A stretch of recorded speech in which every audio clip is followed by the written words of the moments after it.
Maayong odto mga kapaglaom among mga pag-abi-abi kaninyo dinhi sa programa nga maghatod sa pinakalabas nga mga kalihukan sa kapupudan sa lawak sa teritoryo sa hiniusang puwersa sa Southwestern Philippine Union Conference ug Southeastern Philippine Union Mission.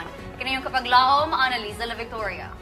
Karon Abril 5, tuig 2025, ang pinakaunang Sabado sa bulan sa Abril.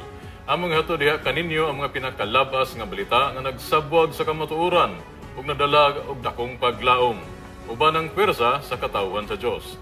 Kini inyong kapaglaom, Riniel Capon. Kami magatutok sa matag kalihukan nga magdala kanato sa pagdaig sa kayo sa atong Ginoo ug maghatod kanato sa pag-ila sa iyang gahom sa atong kinabuhi. Ako si Miguel Ayasha Dumancas. Og uban kita sa pagsaksi sa atong kalampusan niini nga semana dinhi sa Mizpah Live News and Commentary. Alang sa mga balita nga nagdala og buhing paglaom. Libreng iftar sa Sampurna Ipil giarangkadahan sa Zamboanga Peninsula Mission Women's and Family Life Department.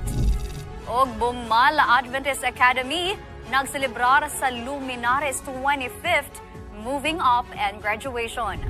Og Omiere Master Guide Club naguna sa induction ceremony sa Adventurer, Pathfinder ug Master Guide aspirants. Kiniuguban pang mga balita atong matangan na dinhi lang sa Mizpah Live News and Commentary. Live gikan sa buhatan sa Hope Channel South Philippines. Kini ang Mizpah Live News and Commentary. Assalamualaikum warahmatullahi wabarakatuh.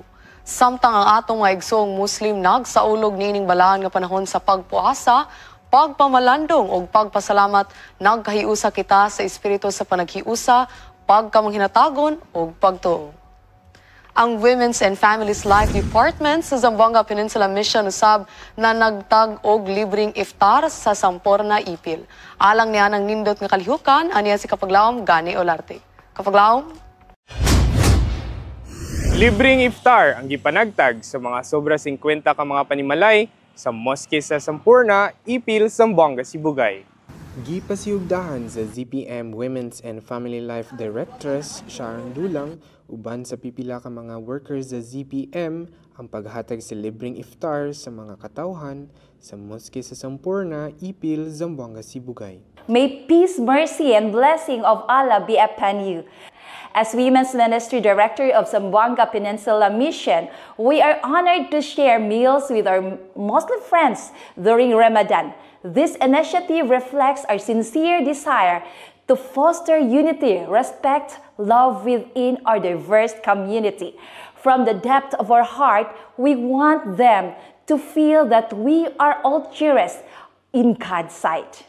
May this season of reflection and renewal bring peace, joy, and abundant blessing to all. Let us continue to walk together in unity, embracing the various generosity, compassion, and faith that God has planned within our heart. Miabot sa kaysaban ang maong grupo dala ang packed meals kon pagkaon ug usa ka kahon nga mansanas. Atubangan sa maong komunidad, nagpahayag si Directress Dulang sa iyang pagpasalamat sa higayon nga makaambit sa pagkaon sa iftar sa dili pa ang buka. Ang buka ug ang pag-undang sa pagpuasa sa mga kaigsoonang Muslim sa panahon sa Ramadan, nga kasagaran mahitabo sa alas 6 sa gabi.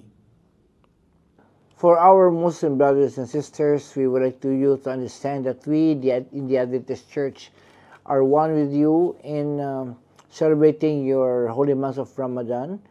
We are very happy that you are keeping with the culture and the tradition of the month of fasting. And so we, your Seventh-day Adventist brothers and sisters, are one with you in celebrating your holy month of Ramadan. In fact, we have iftar programs for your celebration. And bear in mind, we in the Adventist Church are considering you as our brothers and sisters. Ang Eid al-Fitr, usa ka selebrasyon sa Islam nga nagtimaan sa katapusan sa Ramadan. Ang balaan nga bulan sa pagpuasa, diin ang mga Muslim naglikay sa pagkaon ug pag-inom sukad sa pagsubang sa adlaw hangtod sa pagsalop niini. Kini ang una nilang higayon nga makakaon sa oras sa adlaw human sa usa ka bulan nga pagpuasa.